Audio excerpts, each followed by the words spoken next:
मैया को संदेह हो जाए, मुझे जाना होगा शनिदेव। प्रभु, कृपया अपने विराट रूप के दर्शन दीजिए।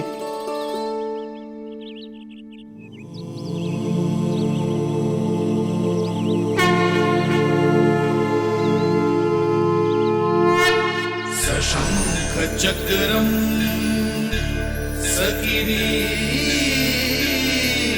कुंडलम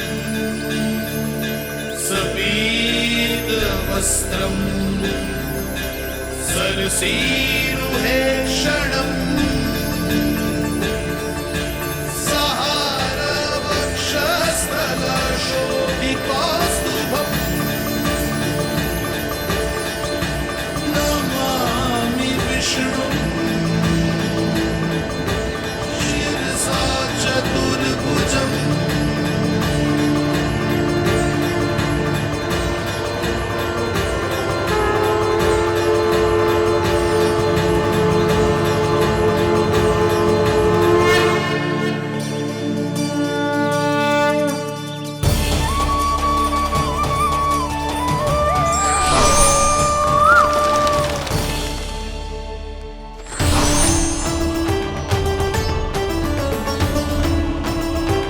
हे श्री हरि, मुझे पंछी की छाया।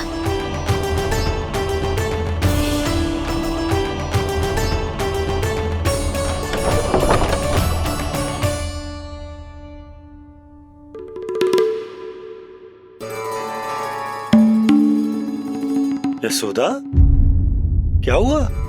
क्या देख रही हो? क्षण भर को लगो जैसे लल्ला की ना कोई पंछी की छाया हो। पंछी?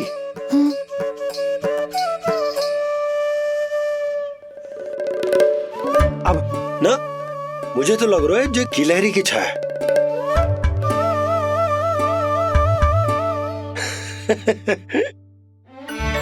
यशोदा, बालक नीलमणि है और बालकों वाले काम तुम कर रही हो। अरे प्रकाश और छाया से खेलने का काम लल्ला के लिए छोड़ दो। अरे परंतु ये देखो, झरोका खुलो है, ठंडी बयार चल रही है, लल्ला को ठंड लग जाएगी। बंद करो, जाओ। हाँ हाँ हाँ लल्ला, ए लल्ला।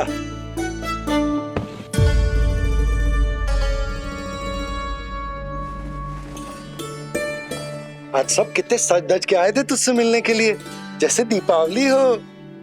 अरे लल्ला, सिवाय इनके देखो।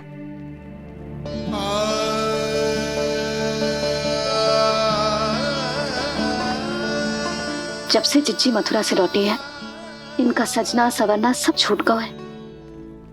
मैया, तब तो हमें अवश्य ही कुछ करना चाहिए। सुनो जी, हमें अवश्य कुछ करना चाहिए। जे इसे देखो, ना तो जे थको है, ना इसकी आंखों में नींद है। हो सकता है इसका भी मन हो अपनी बड़ी माँ से बात करने का।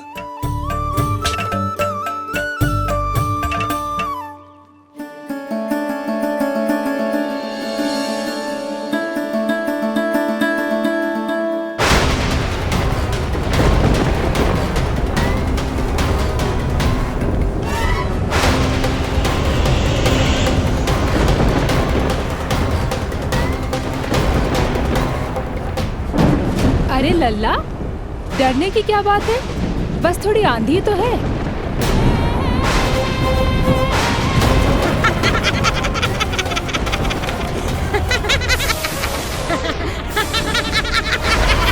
लल्ला, लल्ला, लल्ला, लल्ला।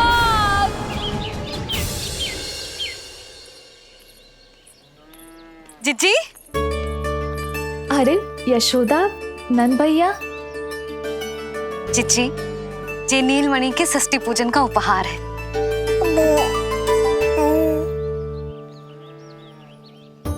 यशोदा, नंद भैया, मैं आप दोनों की भावनाओं का सम्मान करती हूँ।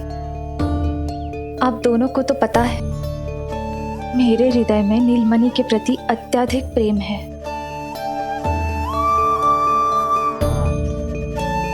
यशोदा, तुम तो जानती हो मैं ऐसे वस्त्र नहीं पहनती।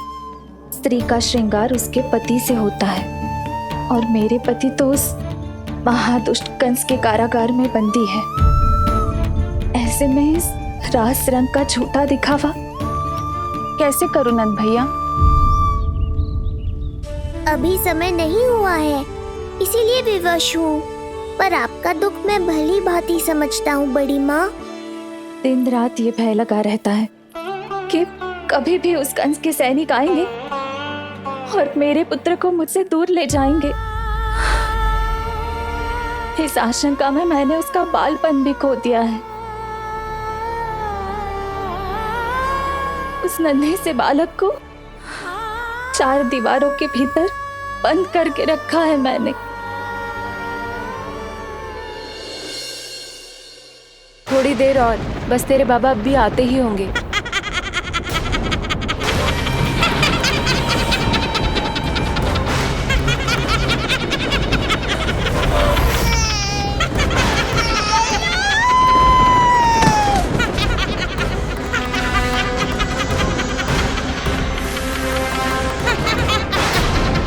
भाभी, आपका पुत्र हमारे नीलमणि का बड़ा भाई।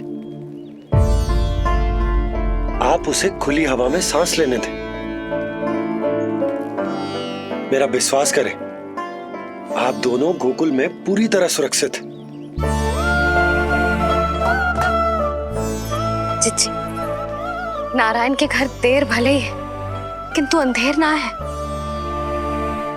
बस कुछ समय का कष्ट और है चिच्ची, फिर सब ठीक हो जाएगा। और ये देखो, नीलमणि स्वयं आओ है आपको उपहार देने के लिए। इसे भी मना करोगे आप? नीलमणि, बस आज हट मत करना।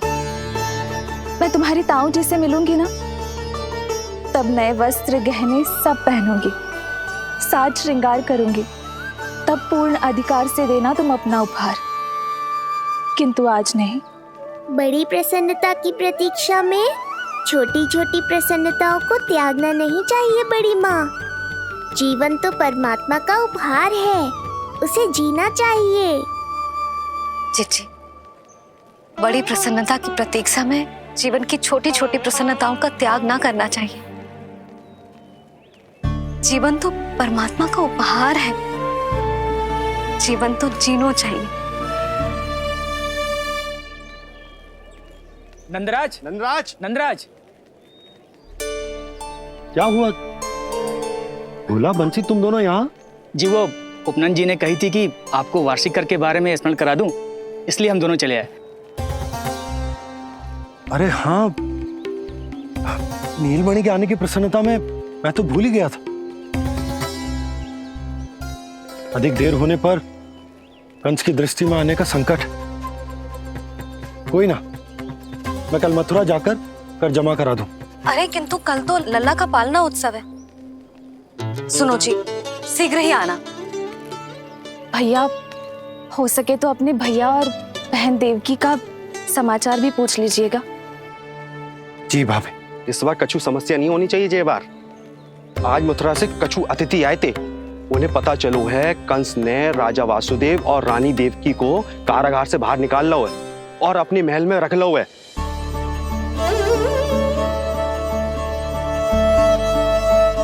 ये तो अत्यंत शुभ समाचार है।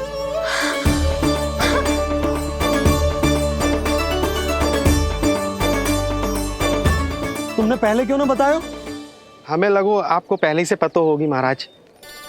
अच्छा ठीक है, जाकर तैयारी करो, कल तुम दोनों भी मेरे साथ चलोगे। जाओ।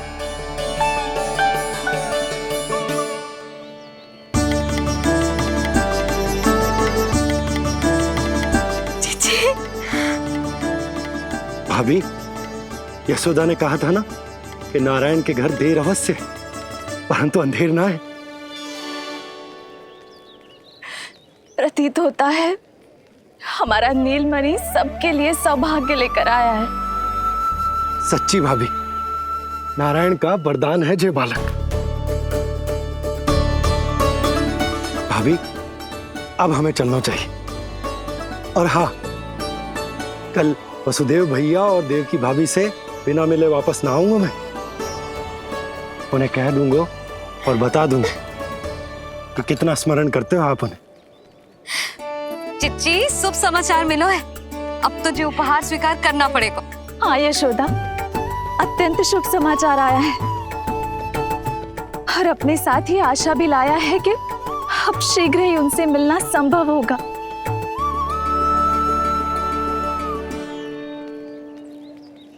तुमने सत्य कहा था यशोदा, जीवन जीना चाहिए। मैं भी जीऊंगी, छोटी छोटी प्रसन्नताओं को मनाऊंगी, अपना ध्यान रखूंगी, फिर से सजूंगी, संवरूंगी। अब जब वो मुझसे मिलने आएंगे, उनका स्वागत करूंगी। उन्हें वैसे ही मिलूंगी जैसे जैसे उन्हें छोड़कर आई थी। मैं आपको आपके दुख से मुक्ति दिलाऊंगा। बस कुछ समय तक और प्रतीक्षा कर लीजिए बड़ी माँ।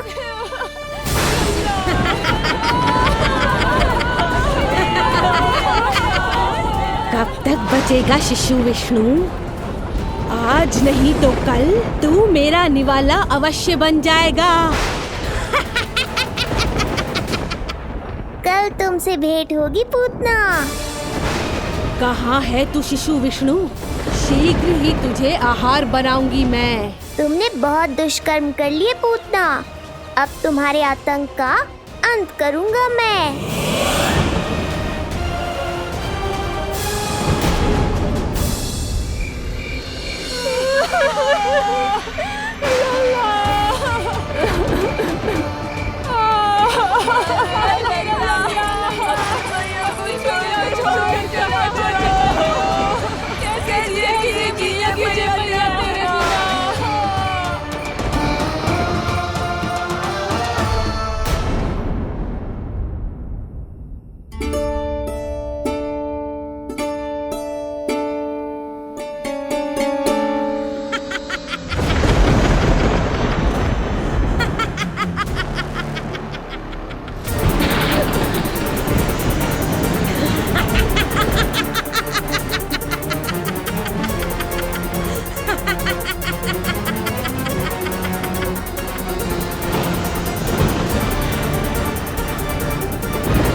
चिंता क्यों करती हो मैया? मैं हूँ ना। नेत्र खुले रहे तो मैया पक्का घबरा जाएंगी। यशोदा, क्या हुआ? अरे बोलो ना, कोई बुरा सपना देखो। ना, स्वप्न तो ना था, किंतु मेरा मन बहुत घबरा रहा है। ऐसा लगो जैसे नीलमणि को कुछ। ये देखो, नीलमणि तो शांति से सो रहा है। तुम ना व्यर्थ ही व्याकुल हो रही। बाबा सही कह रहे हैं मैया, कुछ नहीं होगा मुझे। सुबह होने में अभी समय है। व्यर्थ की चिंता को झटक सो जाओ। अच्छा, ऐसे कैसे झटक दूं चिंता? नींद अचानक खुलो है मेरी। इसका अर्थ है अवश्य ही कोई बुरी दृष्टि है मेरे लल्ला पर।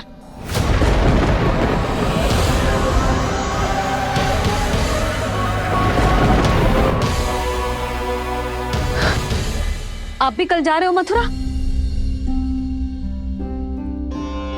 सुनो जी, जाना आवश्यक है, रुक ना सकते आप? कर जमा करानो है यशोदा, कल अंतिम दिन है। यदि वो निकल गए तो नारायण ही जाने वो कंस क्या करेगा। जानो आवश्यक।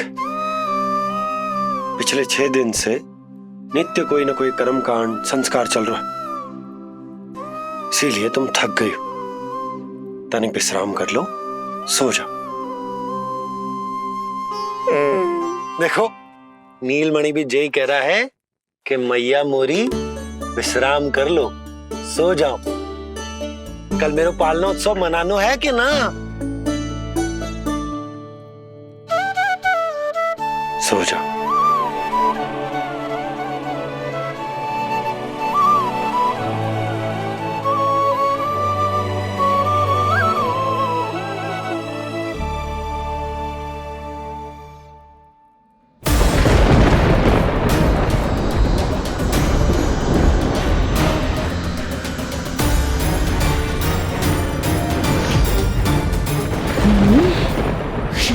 गंध।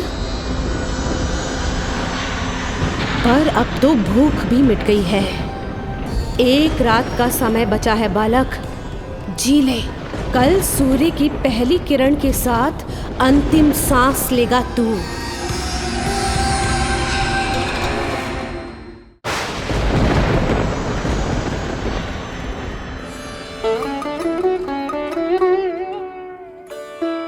संतान के लिए मैया का कैसा अद्भुत प्रेम है ये। पूतना की छाया से ही इन्हें आने वाले संकट का आभास हो गया।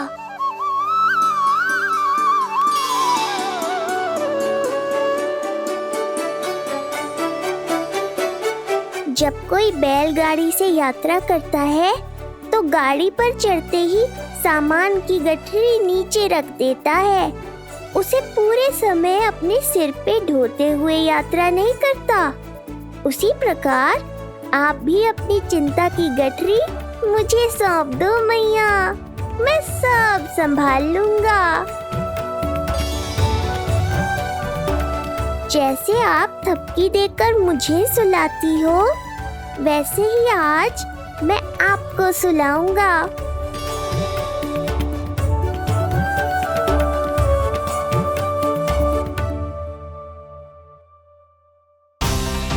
वचन देता हूँ मैया, जिसने आज आपकी निद्रा भंग की है, कल उसे चिर निद्रा में सुला दूंगा मैं।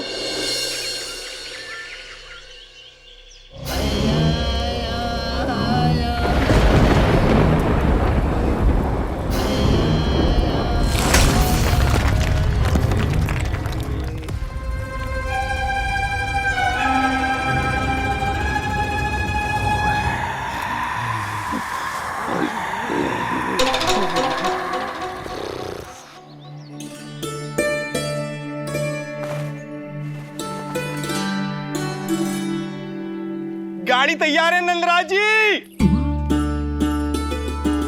उपहार और मिठाइयाँ तो ठीक है, किंतु भोजन रखो है कि ना? हाँ भाभी, रख दियो है। और भोजन ऊपर रखो है कि मिठाई? भोजन ऊपर रखो है भाभी। मुझे लगो ही था, अब मिठाइयाँ पिचक जाएंगी ना। हाँ भाभी, तो अभी मिठाइयाँ ऊपर रख देते हैं। क्या होगा बंसी भैया, फिर मिठाइयों का रस भोजन में चला जाएगा ना। मैया ऐसे पूछताछ करोगी तो हड़बड़ा तो जाएंगे ही। अरे भोला बंसी, अरे भोजन और मिठाइयों को अलग अलग रखो भाई। यही कह रही हो ना यशोदा? अरे वाह, आज हमारा राजकुमार जल्दी उठ गए हो। इसे भी पता है पालना उत्सव में इसके बाबा ना होंगे इसके साथ, इसीलिए विदा करने आ गए। फिर कोई ऐसो कर्मकांड ना होगो जब मैं ना हूं। बस आज जाने दे लल्ला,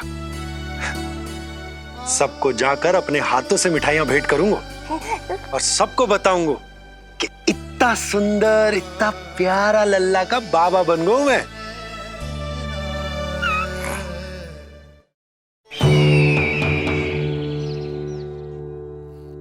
भैया के अत्याचारों की कोई सीमा ही नहीं। हमारे पुत्र को ढूंढने के लिए अब उन्होंने पूतना को आदेश दिया है। वो केवल महाभयंकर ही नहीं बल्कि मायावी भी है। हमें किसी भी प्रकार से ये सूचना गोकुल भिजवानी होगी। सत्य कह रही हो देवकी, मुझे भाई नंद को किसी भी तरह सावधान करना ही होगा, किंतु कैसे? हमारे लल्ला के बारे में जानकर सबसे अधिक कौन प्रसन्न होगा पता है? वसुदेव भैया। सत्य कहा आपने।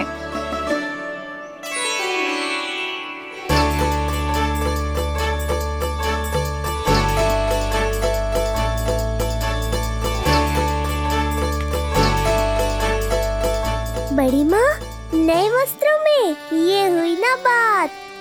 बहुत बहुत अच्छी लग रही हो रोहिणी जीजी, सच्ची।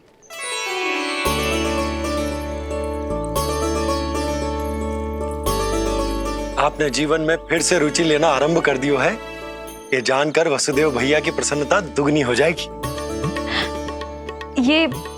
उनके लिए मेरे हाथों से बनाए पेड़े मथुरा के पेड़ों से भी अधिक प्रिय है उन्हें। और ये देवकी की नवजात कन्या के लिए कहिएगा केवल वस्त्र नहीं है, अपना आशीर्वाद भेजा है मैंने। सच में यशोदा, नीलमणि एक आशा का दूत बनकर आया है मेरे जीवन में। नंद भैया उनसे ये भी कहिएगा कि मैं और उनका पुत्र हम दोनों ही यहाँ कुशल से हैं। अगर ईश्वर ने चाहा तो शीघ्र ही उनसे मिलना संभव होगा। वसुदेव भैया और देवकी भाभी से बहुत सारी बातें करनी, तो यदि विलंब हो जाए तो चिंता मत कर। जाने से पहले अल्लाह को हृदय से तो लगा लो।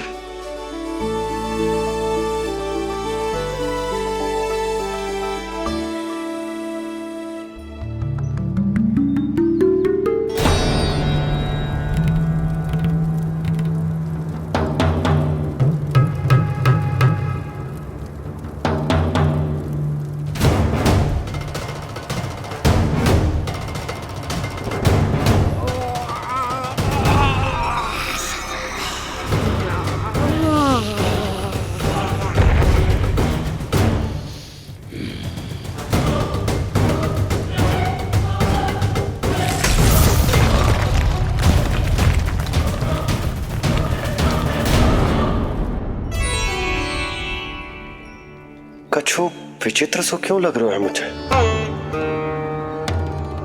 बाबा, आपका पुत्र है ना यहाँ, सब कुशल मंगल ही होगा।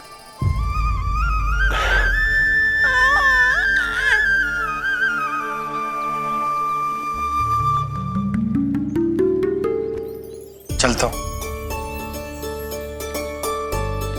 ध्यान रखो।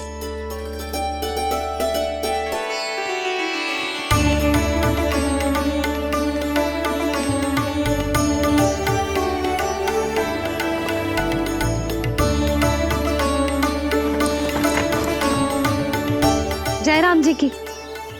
जय राम जी की।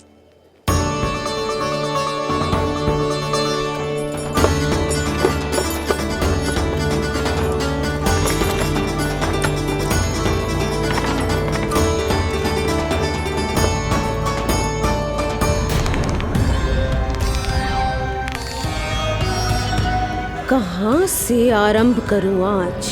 ब्रजपुरा, रानी घाट, देतिया, बरसाना या गोकुल?